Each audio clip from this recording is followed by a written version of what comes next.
Can you see by the homes early high what so proudly we hailed at the twilight's last gleaming, whose blue stripes and bright stars through the perilous fight o'er the ramparts we watched were so gallantly streaming, and the rockets red glare, the bombs bursting in air, gave proof through the night that our flag was still there.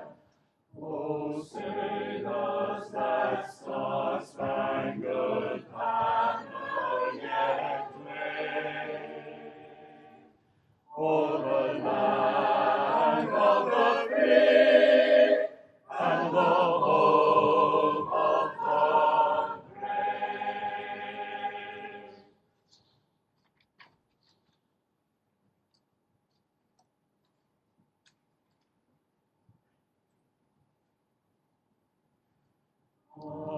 Ein Kite und Recht und Freiheit für das deutsche Vaterland. Danach lasst uns alle schwingen, brüderlich mit Herz und Hand.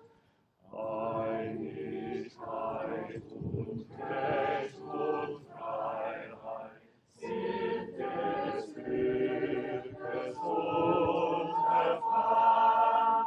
Blühen Glanze dieses Glückes, blühe deutsches Vaterland.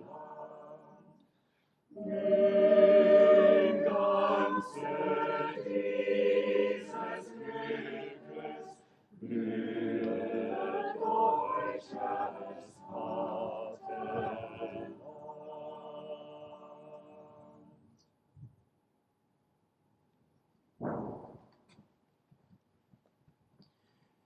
Thank you all for joining us today.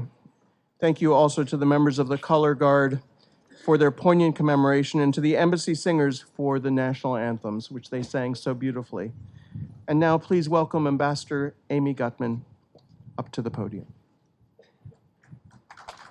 Thank you. Thank you. Thank you. Thank you, all of you, for joining us on this beautiful day to celebrate a truly remarkable person and to celebrate the life, the legacy, and the service of former Ambassador John Kornblum. Dear Helen, dear Alexander, Hannah, and Stephen, who sadly could not join us today, but who was a true support for his father, especially in the last years of his life. Dear friends and partners, including our wonderful German colleagues, Norapur, welcome, welcome, welcome back to our embassy. Let me begin with a sentence that I have heard often, and it rings so true to the legacy of Ambassador Kornblum. In international relations, all politics is personal. I'm quoting from President Biden. I've heard it many times from my boss. He loves to tell it, by the way, to my husband, who's a scholar of international relations. He says, you know, Michael, in international relations, everything really comes down to relations. And that could easily have been something from the playbook, that sentence of the playbook of legendary John Kornblum. Ambassador Kornblum was the quintessential American statesman. His involvement in events like the quadripartite negotiations, the Helsinki Final Act, German reunification, and the enlargement of NATO, just to mention a few, events was monumental. He was an architect of the Dayton Peace Agreement, and he served as the first U.S. ambassador to a united Germany. Just a footnote to all this, it is an absolutely true statement that had John Kornblum not been ambassador, there is no way I and all of his successors would have been here. It was yet his unique ability to bring a personal touch and authenticity to global affairs that truly defined his brand of diplomacy over 40 years with the Department of State. The headline I saw was "The Cold War Diplomat with the Warmest of Hearts." Yeah. John's trademark as a negotiator and diplomat was to make the seemingly impossible become a reality through candid dialogues that cultivate trust and drive change. Cultivate trust and drive change. We can only marvel at the depth of the connections he leaves behind here in Germany. For Germany and Germans, John Kornblum was a trusted voice of the American people, towering across decades and administrations. He had a forceful voice. He did not shy away from arguments or critical viewpoints when he believed the fate of both our countries was on the line. Germans understood him to be a true Kenner Deutschlands, and they knew him to be a friend of Germany. As his lifelong colleague Fletcher Burton said at the ceremony held in Nashville for the ambassador, he had a residence, by his own count, of over 30 years in Berlin. Throughout his life, he kept returning to Berlin, in person and during his very last days in his thoughts. I thought it essential that we here in Berlin hold our own commemoration for our friend John.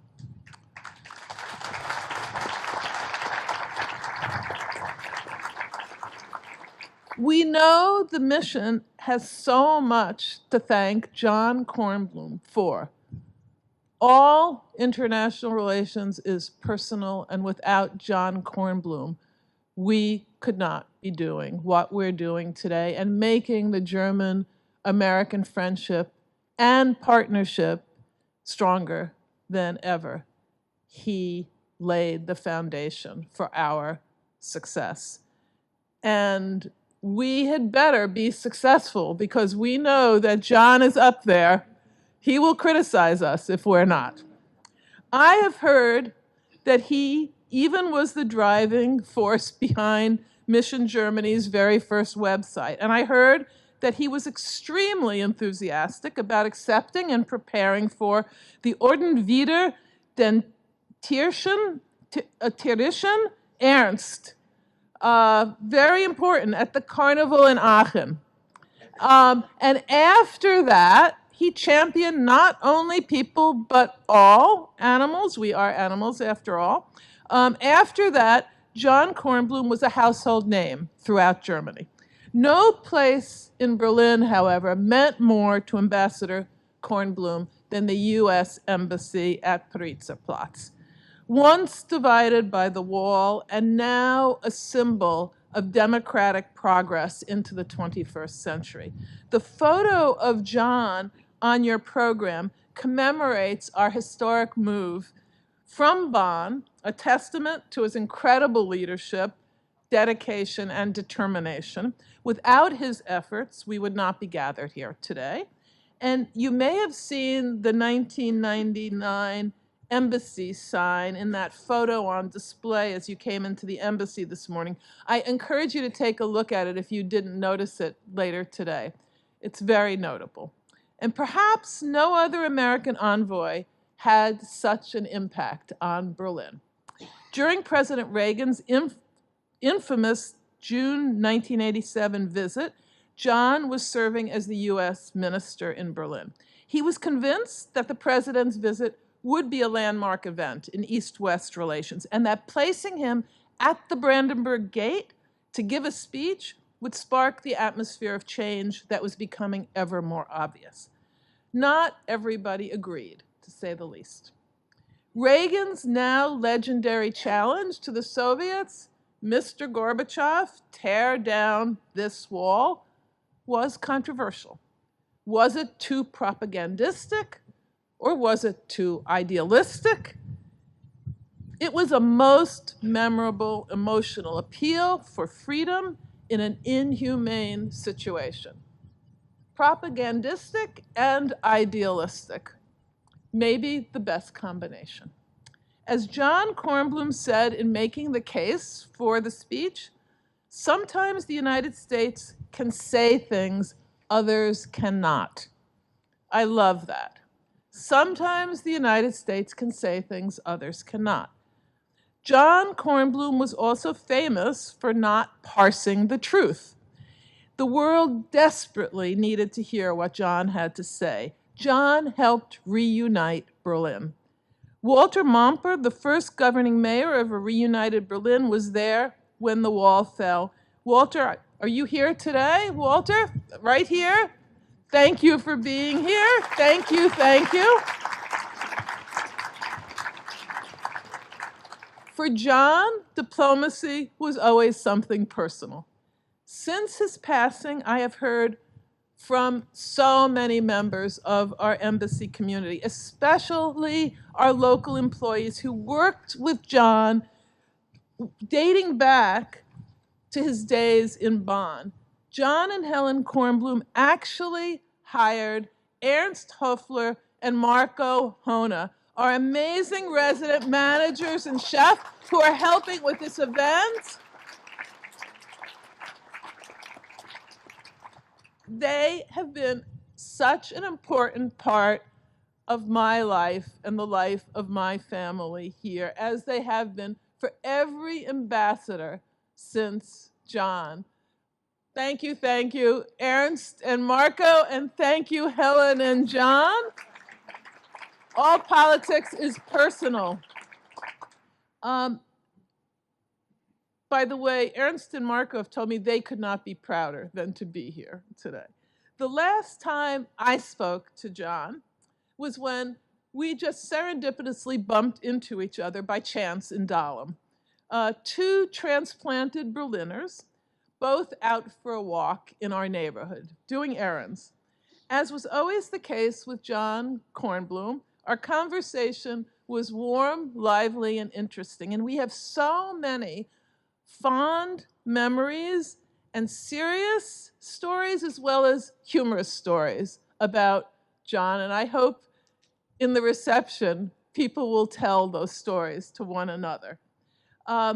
We are gathered here today because Ambassador Kornblum's life was a testament to the power of diplomacy and the impact one individual can have on the course of history and on transatlantic friendships.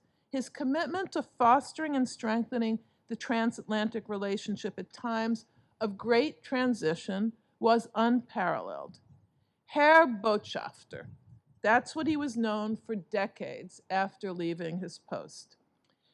He served in Germany in every decade of his foreign service career, and he left an indelible mark, not just on our allies and friends, but on the people lucky enough to work alongside him. The diplomat, John Kornblum, the transatlanticist, John Kornblum, let me say the mensch, John Kornblum, received accolade after accolade, but he's best remembered by both the Mission Germany community and German partners and friends for his deep, insightful interest in the people and politics of Germany. After all, as Karsten Voigt once said, John Kornblum knows us too well. No phrase brings together so well John's deep understanding and affection for everything that makes the friendship between the United States and Germany so special. We know each other, maybe too well. Uh, John shaped the world he lived in by dint of his profound knowledge and experience. And we're grateful for every conversation he held on our behalf. Thank you, John Kornblum.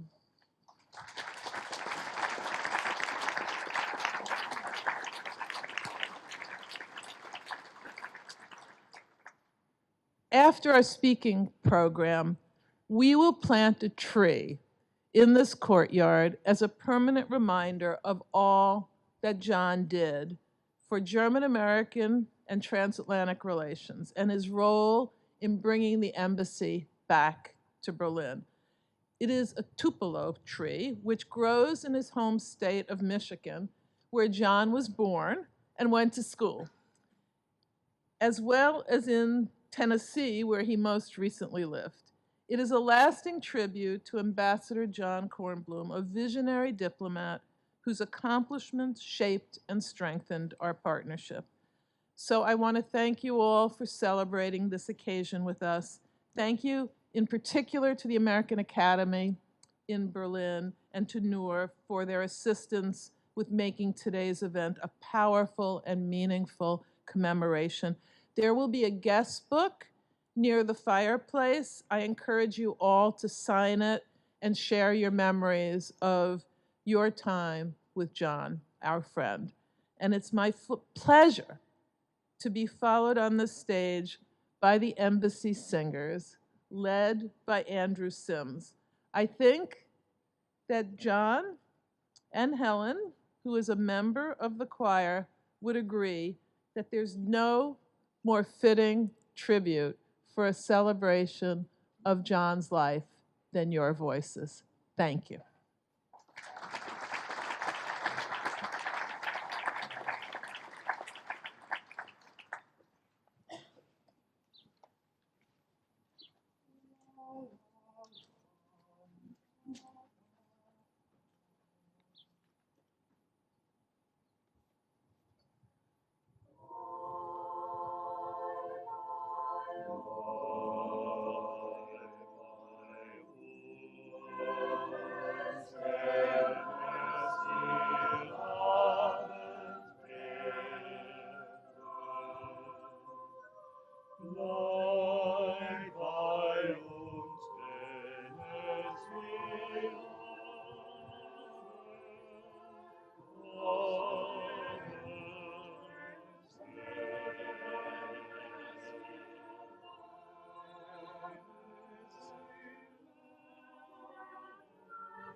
Und der Tag hat sich geneigt.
John Kornblum was a diplomat's diplomat.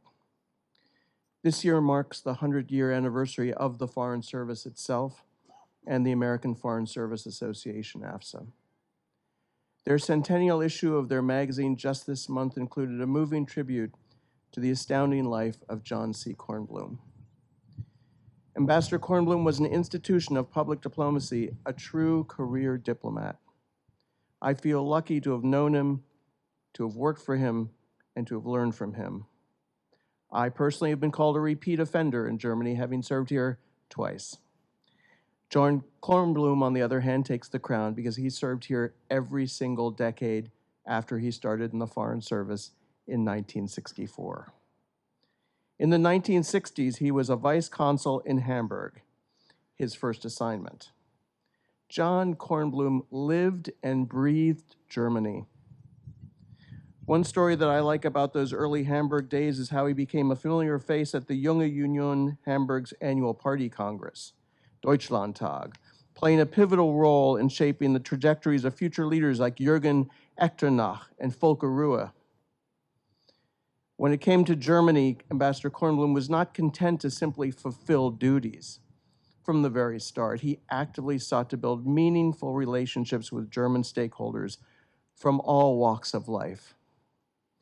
Ambassador Kornblum maintained these early connections for the rest of his career in the Foreign Service. In the 1970s, he returned once again to Germany as staff aide to U.S. Ambassador Ken Rush. In the 1980s, he assumed a role as head of the Berlin mission as the quote-unquote deputy commandant, which I'm told was one of his favorite titles.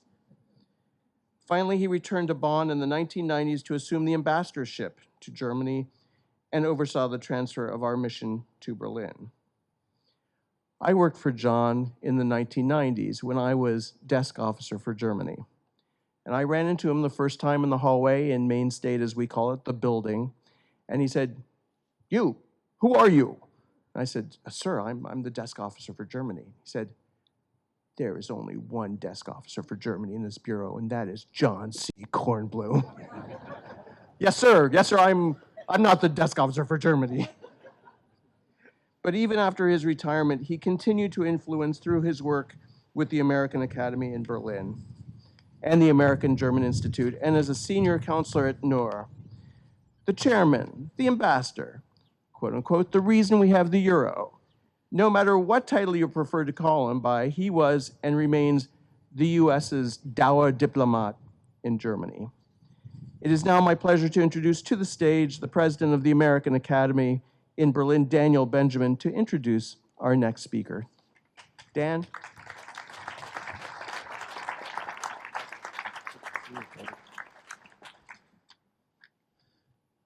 Thank you very much, Clark. Thank you very much, Ambassador Gutman. Would that we could freeze you in place here on this beautiful day. We will be very, very sorry to see you both go. What extraordinary service you've rendered to the bilateral relationship. To Helen and to the family, this is an enormous loss, but it was also an extraordinary life. I first encountered John as a White House staffer in the 90s and admired him afar, down in Foggy Bottom from Pennsylvania Avenue, and I followed his extraordinary career from there. John was, as has been said, a giant of American diplomacy, a giant of the US-German relationship, and someone who was absolutely crucial to the establishment, to the growth, and to the success of the American Academy in Berlin. I arrived at the Academy in mid-2020. Some of you may remain what a glorious time that was, when no one could meet. As a result, I probably spent less time with John, certainly than I would have liked to. I got to enjoy his sometimes bracing candor from afar. But he was in Berlin less and less. And so I think it is appropriate that someone who worked with John over many, many years at the Academy should speak about his legacy in that regard. And with that, I'd like to welcome Joe Jaffe to the stage.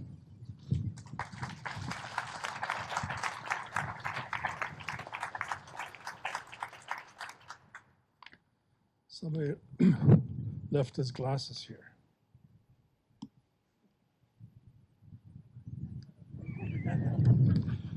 Okay, dear Helen, family, Madam Ambassador, dear friends of John, liebe Gäste. By introduction, not everything I'm going to say here is to be taken completely seriously. John Kornblum has been praised all over the world as a latter-day George F. Kennan, America's master diplomatist.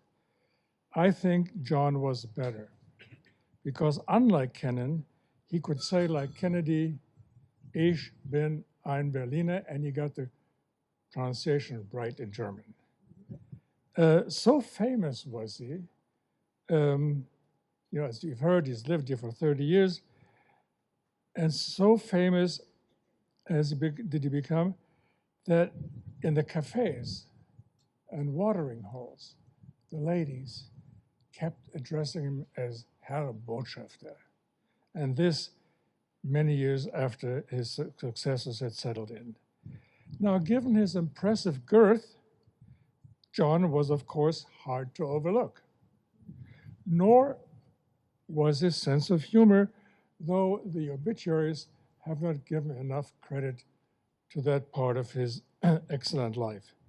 So let me give you my best example, reflecting both John's wit and his weight. Friends for ages, we both, by the way, went to school in Michigan, high school in Michigan. We shared a common fate, namely the battle against the pounds. So when he showed up at dinner one day, 20 pounds lighter, I was envious. Hey, how did you do it?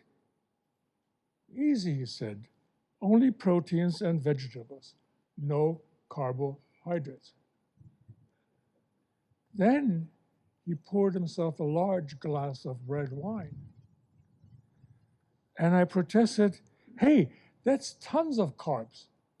No, he said, chuckling, it's from grapes, and grapes are veggies.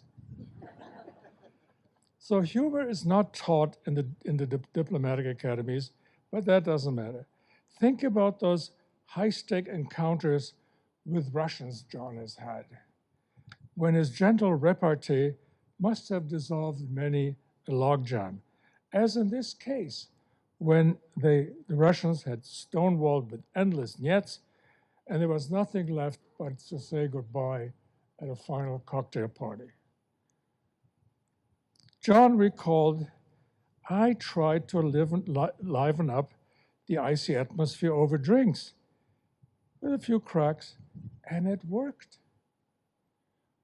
We stood highball to highball, and my Russian counterpart clinked first. That's an American pun, they get it. That's an American pun.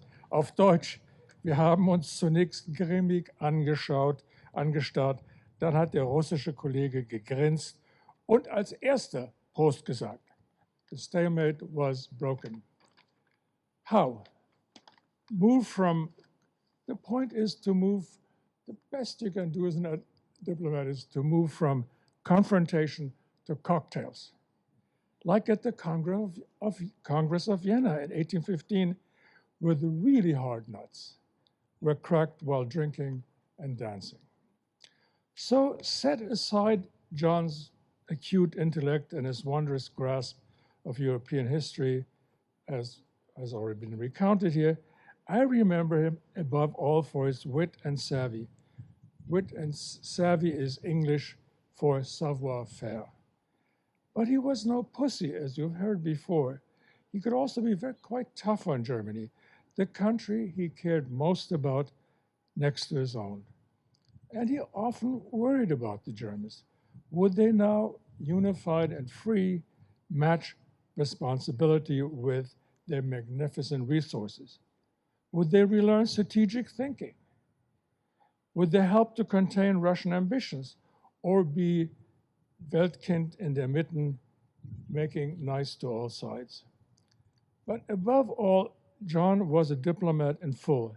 Hence, one of his memorable lines, you heard something like that from Madam Ambassador, quote, "The true measure of a diplomat is not in the agreements they sign, but in the relationships they build and the trust they earn," unquote. That's him. So his German friends always knew they could trust him. Trust is a harder currency in international affairs than raw power. So let me give you another bit of his affable irony and his enormous influence over German politics. Once he told me he had asked an interior ministry official for a German passport. Aber Herr Botschafter, Sie sind doch ein amerikanischer Beamter. So what? John quipped. Don't you give citizenship to anybody with the German ancestry? Now, my grandparents came from Prussia, so I'm in, right? It was a joke, of course, to make fun of what was then highly restrictive German naturalization laws that emphasized biology über alles. What's the point of my tale? It is to show you, here and now, it is now 10 times easier to become German, and I firmly believe that John had a hand in it, though this is strictly confidential. But remember, you heard it from me first. So I insist that this consummate diplomat change German domestic policy with his wit. Now, the proof, you don't need a German background anymore to get a German passport. And I think John did it. John made history in yet another way. Remember him also as an advisor to presidents. And it was John, you've heard the quote before, but it needs emphasizing. It was John who helped to dismantle the Berlin Wall with the legendary line he added to Ronald Reagan's speech at the Brandenburg Gate, "Mr. Gorbachev, tear down this wall." And tumble it did, like Jericho. So in a way, John was like Joshua. So what a career. I'm almost ending. I think it's even more impressive than George F. Kennan's, whom I mentioned at the beginning, because Kennan was neither witty nor warm, but John was both, and a friend of Germany to boot. And that's why they gave him not only the Großes Bundesverdienstkreuz, the big thing here, not like this little one. They gave him the Große Bundesverdienstkreuz, but also, you heard from the ambassador, the Orden wider den tierischen Ernst, which is bestowed on greats who are also hilarious. And he deserved that even more than the Bundesverdienstkreuz. If he could, in concluding, if he could speak to us today, he would make us laugh again. So let's wave up there to the Almighty. Said, have fun with John. In German, viel Spaß, lieber Gott. Vielen Dank. I hope we get a good wine later on, which John would call veggie juice. Thank you.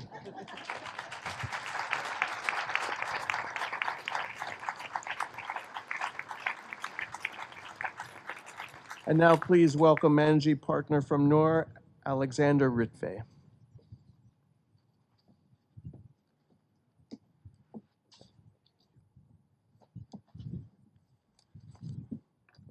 Ambassador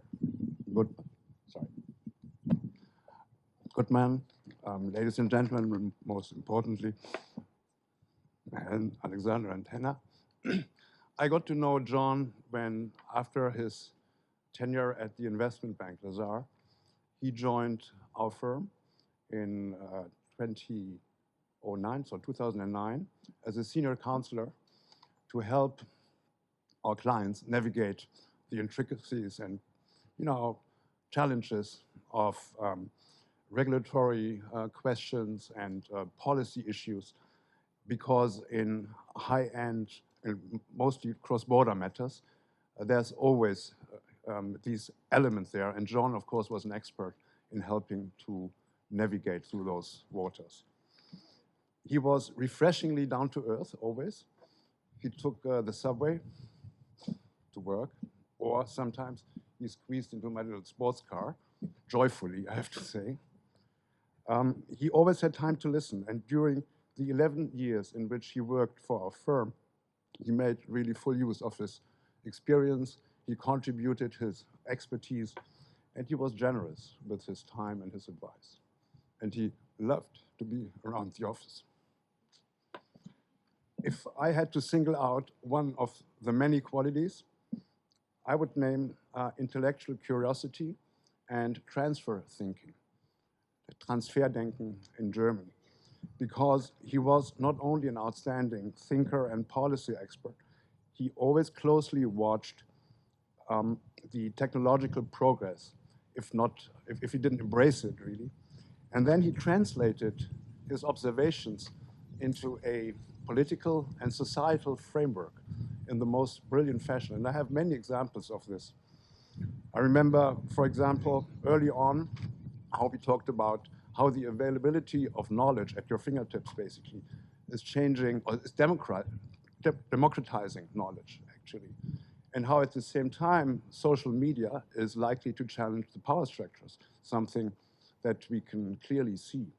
Or an additional example is how the exponentially growing speed of the transatlantic communication cables was making the world smaller, but also more vulnerable, especially the capital markets, turbo or supercharged by algorithms. These were stimulating conversations, and his intellectuality and his foresight made every encounter very enjoyable. At the same time, John always remained a passionate observer of the political developments and was a highly regarded voice in the German-American and transatlantic relationship. And if he wasn't around the office, he was in talk shows, I think. This is, you know. I also remember him as a neighbor. We met in the streets. He came to our house. And as a family man, because he always shared, you know, your achievements, your brother's achievements. He told us about the challenges as an election observer, Helen, for the OSCE, right? And so he shared this. It had so many different levels, and I really appreciated that. He sometimes, for sure, took an unusual stance, but always argued intelligently, passionately, witty, that's what we have just heard, and with passion and conviction, and also to a sometimes mischievous sense of humor, I think. That was him. And around the office, especially young people were close to his heart. He always took the time to sit down with younger people, give them advice and counsel. He was really interested in helping them to develop, to move on. And that's, he didn't have to do that. He was genuinely interested in that. I think this was great. So he was a unique person, and I think for sure, he will be missed. He is being missed by everyone who knew him. I personally am very grateful to have had the opportunity to have known him, to have worked with him, right?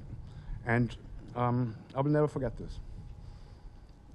We offer our sincerest condolences to Helen and the family, and thank you very much.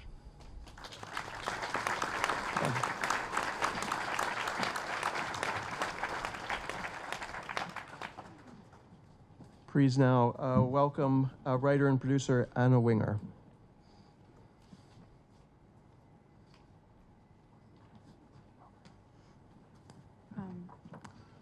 Hi, so I lost a few of my cards in the wind, so I'm just going to freestyle it a little bit. I originally met John and Helen exactly 20 years ago during another election campaign. It was when, this really dates our relationship. It was when John Kerry was running against George W. Bush. And my husband and I had just had a baby, and our baby was with us, and they took turns holding onto her.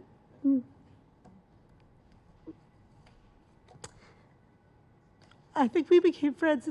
Excuse me. We became friends in the way that I think is maybe unique to expat life, where you sort of seek people who can be your sort of your ersatz family, and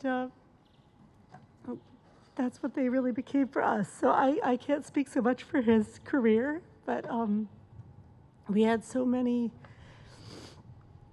just dinners.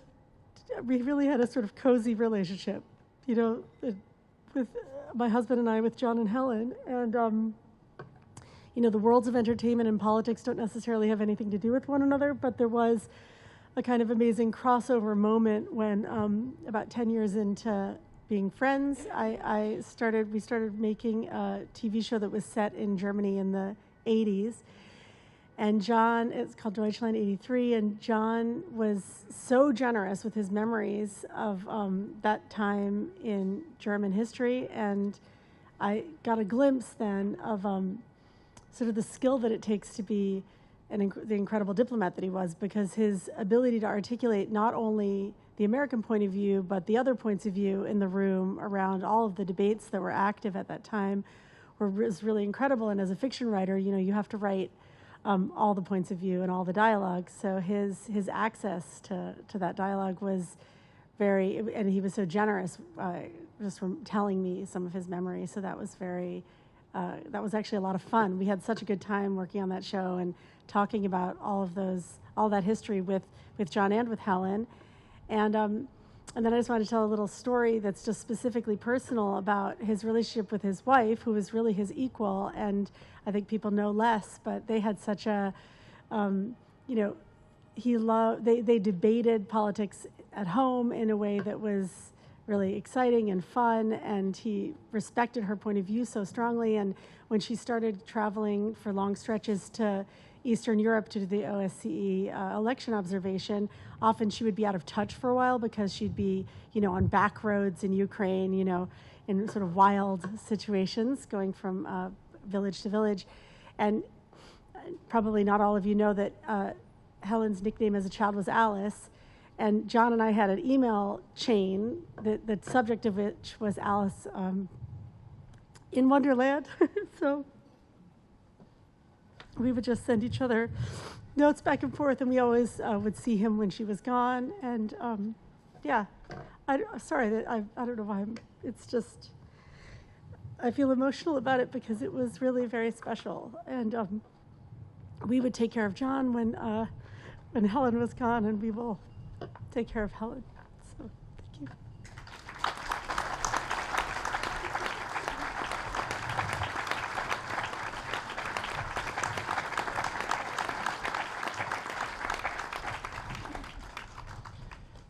So, ladies and gentlemen, we will now proceed to the ceremonial planting of the Tupelo tree and ask you to please follow Ambassador Gutman and the Kornblum family to the tree, which is right over there.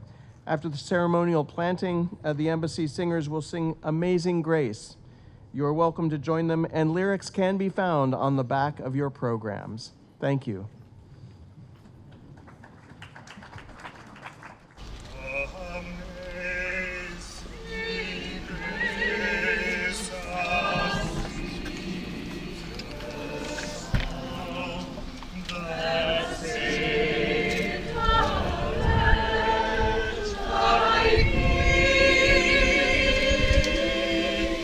I once was lost,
bright